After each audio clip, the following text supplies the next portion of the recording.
वंदे पुरुषोत्तमम परम प्रेममय श्री श्री ठाकुर जी की वाणी। आलोचना प्रसंग प्रथम खंड से एकांश। अन्य दिनों की भांति आज भी प्रातःकाल में अनेक व्यक्ति श्री श्री ठाकुर के समीप तासु में समवेत हुए हैं।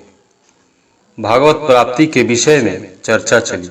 श्री श्री ठाकुर ने कहा, भगवान में ऐश्वर्य अधिपत्य है, जिन्हें सार्थक करने में किसी की दुनिया की हर जानकारी को सार्थक करती हुई महासार्थकता लाभ कर सार्थक हो जाए, प्रवृत्तियां विन्यस्त और संहत हो उठे, जीवन की सारी चीजें संगतिशील समाधानी एकीकरण में संश्लेषणी विश्लेषणी तात्पर्य से उद्भिन्न हो उठे, वे ही उसके भगवान हैं।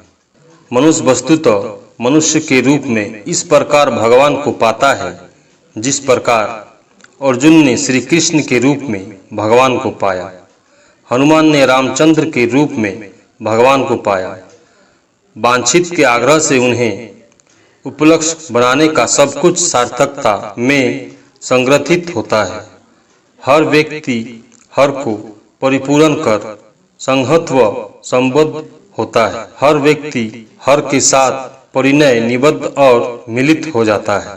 जैसे क्रोध लोभ मद मोह मात्सर्य को काम परिपूर्ण करता है और काम लोभ मद मोह मात्सर्य को क्रोध परिपूर्ण करता है इत्यादि। ये तभी सार्थक हो सकते हैं जब सब कुछ को एकमात्र इष्ट स्वार्थ प्रतिष्ठा के प्रयोजन में उन्हें नियोजित किया जाए। ऐसा कर्म ही सारी वृत्तियों को एकमुखी करता है, अर्थपूर्ण करता है, नियंत्रण करता है और विश्रृंखला में सुश्रृंखला विधान ला देता है।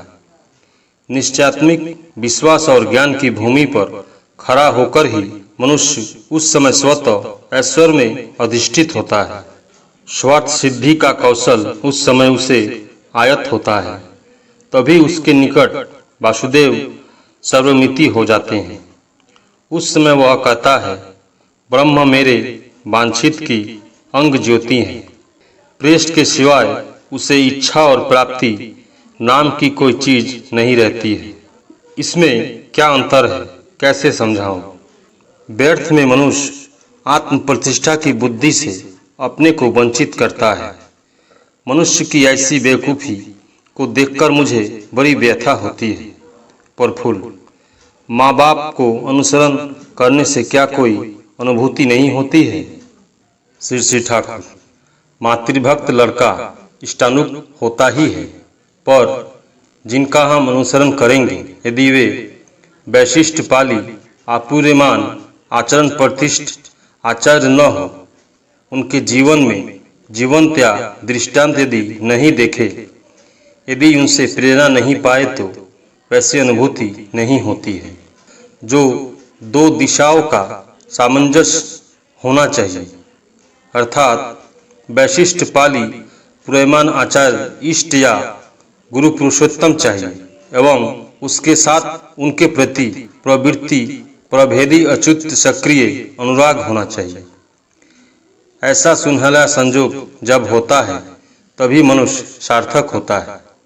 ऐसे सद्गुरु को सिर्फ देखने से ही काम नहीं होता है, या निष्क्रिय भाव से उनके उपदेश को सुनने पर भी काम नहीं चलता है।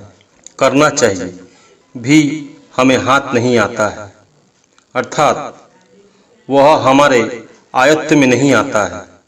सिर्फ गो सांप को देखना और यह जानना कि गो सांप के चमड़े से खंजरी बनती है और गो सांप के चमड़े के द्वारा खंजरी बनाकर आनंदित होकर उसे अपने हाथ से बजाना, इन दोनों में बहुत फर्क है।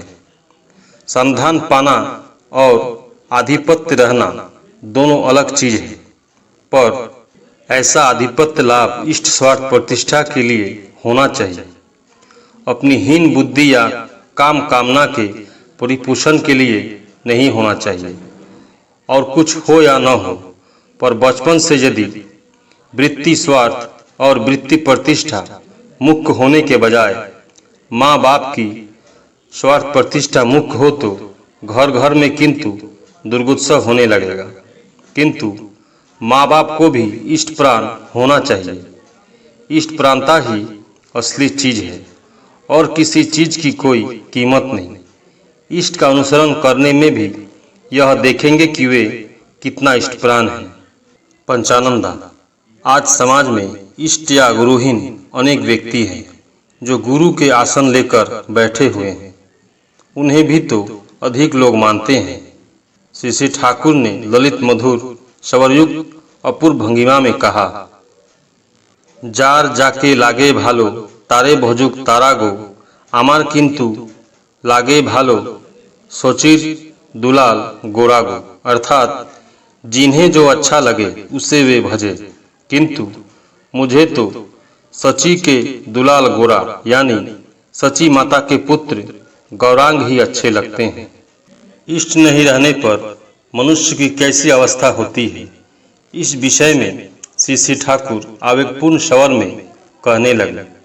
इष्ट नहीं रहने पर अहंग प्रवृत्ति में अनुसायी करता है। अहंग प्रवृत्ति मुखी होने पर मनुष्य मनमौजी होता है। वह कब किस ओर जाएगा और किसको क्या करेगा एवं अपने को भी किस अवस्था में रख छोड़ेगा उसका कोई ठिकाना नहीं। किंतु मनुष्य इष्ट में युक्त होने पर प्रज्ञावान, मधुर, गंभीर और शक्तिमान होता है। उसके प्रवृत्तियां भी इष्ट की सेवा करते हैं। इष्ट चिर मंगलमय होते हैं, इसलिए उस समय प्रवृत्तियां भी अपना और दूसरे का मंगल आह्वान करती है। वे उस समय धर्म का वाहन होती है, रिपु अर्थात शत्रु बनकर नहीं रहती है और उन्हें दमन करने के लिए कसरत करने की भी जरूरत नहीं पड़ती है। कहने का सार यह है कि प्रवृत्तियां कोई बुरी चीज नहीं है, वे सूरत के ही अभिव्यक्ति है। प्रवृत्तियां तभी बुरी होती है जब इष्ट की सेवा में नहीं लगती है। उस समय वे मेरे कब्जे में नहीं रहती है, बल्कि मैं ही उनके कब्जे में चला जाता हूँ।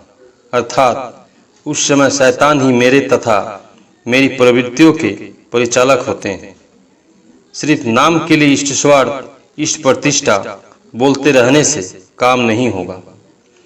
मनुष्य इष्ट स्वार्थ, इष्ट प्रतिष्ठा को ढोए चलता है, किंतु बहुधा उसकी ओट में भी उद्देश्य रहता है किसी नारी से वाहवाही लूटना, उसकी दृष्टि को आकर्षित करना या नाम कमाना।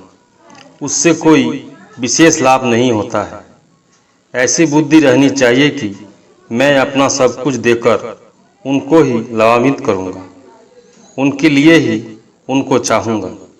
थोड़ा भी जिसे दिल है, इच्छा है, वह ऐसा कर सकता है। श्री श्री ठाकुर से पूछा गया, श्रीनाथे जानकी नाथे अभेद परमात्मनि तथापि मम सर्वस्व राम कमलोचन। इस श्लोक का तात्पर्य क्या है? श्री श्री ठाकुर, जैसे मैं नहीं रहूं, मेरे अवर्तमान में मेरे पुत्रों में मेरे जैसे आदर्श जिन्हें देखोगे उनको ही प्रेम करोगे, क्योंकि वे मुझसे ही उत्पन्न हुए हैं, किंतु उनको अपना इष्ट नहीं मान लेंगे। यही तात्पर्य है। इष्दा। एक पेंसिल छोड़कर चले जा रहे हैं। श्री श्री ठाकुर ने उन्हें जल्दी से बुलाकर पेंसिल उठा लेने कहा। बाद में बोले, सब और ख्याल रखकर चलेंगे, लापरवाह होने का अर्थ ही समझेंगे। सब में हरा भाव। परम प्रेममय श्री श्री ठाकुर। सभी गुरु भाई एवं माँ को जय गुरु।